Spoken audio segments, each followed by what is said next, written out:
هغه صورتونه ذکر کولی شي چې په کومو صورتونو باندې دا روژه ماتیږي. بسم الله الرحمن الرحیم. نو په دې کې د ټولو نه اول خو دا چې انسان غاښ وباسي او غاښ داسې ترتیب سره وباسي چې دا خوله یو قسم له د وینو ډکه شي او دنه د وینې دا دننه دا تېرې شي.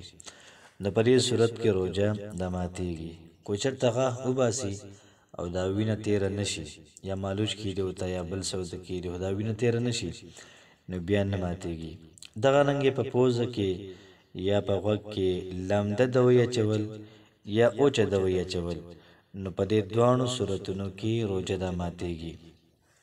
دغه رنګې په روژه کې په لاس باندې خپل شهوت دا پوره کول په دې باندې روژه دا ماتیږي. دغه رنګې ښځې سره بوس او کنار کول او د هغې د وجې انزال انسان ته وشي نو په دې باندې روژه دا ماتیږي. یو څیز په خوله کې اچولی د خوله کې تاوی راتاوی ستی تیر کړي نو په دې روژه ماتیږي.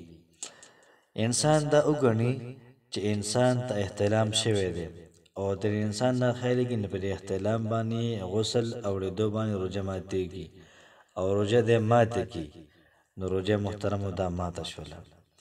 دغه رنګې د بیمارۍ د وجې یا د څه مجبورۍ د وجې روژه ماته کړي. دغه رنګې دا خیال وکړي د سهار ټایم کې خو لا وخت شته دی دا خو له اذان نه دی شوی او روژه ماته کړي او اذان مخکې شوی یا سبو صادق له داخل شوی نو بیا محترمو روژه ماته ده. هسې به د سهار نه واله ماښام پورې ولږه تېری. یو انسان دا وګڼي چې یاره د ماښام اذانونه شوي دي یا دغه رنګې اذان ونه شي په څه وجه باندې ټایم وي د ورځې د وجې دی دا ګمان وکړي چې دا خو به ماښام شوی د ماښام لمونځونه هم شوي او دی روژه ماته کړي او دغه رنګې یو 10 منټه بعد ورپسې بیا اذان وشي نو روژه یې دا ماته شوله دا روژه پاتې کېږي نه.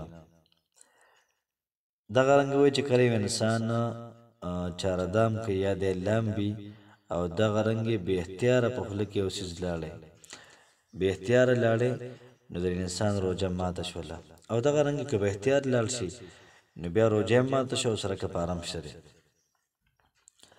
دغه رنګې قصدن عمدن قید کول قی کول الټی کول دی په قصد باندې وکړلې روژه به محترمو دا ماتیږي.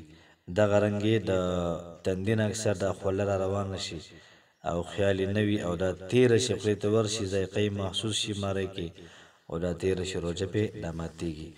دا هغه صورتونه وو چې په دې صورتونو کې دا روژه دا ماتېدله.